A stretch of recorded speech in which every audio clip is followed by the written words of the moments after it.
हुई है अभी आईपीओ से क्या बात हुई है, महज तरवेदी से क्या?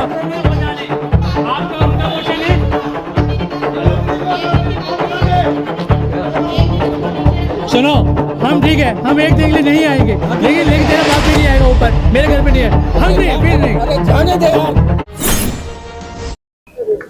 इस वक्त हम राजधानी के कुड़िया घाट में मौजूद है, जहां पर कि आज पत्नी पीड़ित बहुत सारे पुरुष आए हुए हैं। आइए उसी में एक पत्नी पीड़ित पुरुष उनसे बात करते हैं। सर, आपका नाम क्या है? मेरा नाम पारस गुप्ता है, मैं कानपुर से आया हुआ हूँ।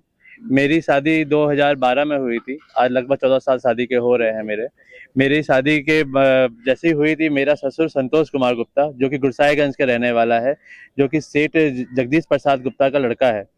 ये बहुत ही नामी लोग हैं वहाँ गुरसाईगंज के, और काफी जो है ये संतोष कुमार गुप्ता गुंडा प्रवृत्ति का है। मेरी शादी के होने के बाद ही 1 करोड़ रुपए की डिमांड करने लगा। मैं किसी तरह से रोज मेरी वाइफ उससे कहने पे लड़ती थी, झगड़ती थी, लेकिन तब भी साथ में रह रहे थे। जैसे ही मेरे फादर का देहांत हुआ 2023 में, मेरा ससुर ने मेरी वाइफ के दिमाग में ऐसा भर दिया कि वो मुझे रोज लड़ने लगी और मुझे घर से बाहर निकालने लगी।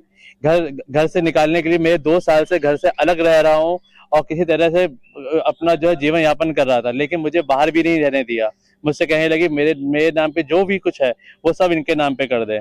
ऐसा कैसा पॉसिबल है? मैं अपनी हर चीज के नाम पे क्यों कर दूं? मैं किसी तरह अपने घर में दोबारा रहने आया। अब मेरा ससुर मुझे घर से निकालने के लिए गुंडे लेके आ रहा है और सीसीटीवी कैमरे की रिकॉर्डिंग भी है। मैं बार बार जो है कमिश्नर साहब के यहाँ, वहाँ बर्रा में, थाने में, हर जगह जा रहा हूँ, लेकिन मेरी FIR नहीं लिखी जा रही है। कारण बस यह है कि मेरी वाइफ जो है वकील है, इसलिए और दूसरा जो है महिला है, उनके साथ में वकीलों के कई लोग जाते हैं और इसीलिए मेरी सुनवाई नहीं हो रही है। मैं अपनी एप्लीकेशन जाता हूं, मैंने हजारों एप्लीकेशन दी है, मेरी एक एप्लीकेशन में भी कोई भी सुनवाई नहीं हुई। कमिश्नर साहब के यहाँ केवल महिलाओं की सुनवाई होती है, जिसमें अगर कोई वकील है तो पुरुषों की तो बिल्कुल सुनेंगे नहीं। अभी लेटेस्ट में मेरे ऊपर 15 तारीख को दोबारा हमला हुआ। मेरा ससुर मेरे घर पे ही आके मुझे मारने के लिए जो है धमकी दे गया, बोल गया 3 दिन के अंदर तुम्हें मैं खत्म कर दूंगा। मैं शासन को भी अपना वीडियो दिखा रहा हूँ, सबको दिखा रहा हूँ, तब तक मेरी जान नहीं चली जाएगी। शासन प्रशासन कोशिश सुनेगा, मेरी एक भी मुकदमा या एक भी कंप्लेन नहीं लिखी गई।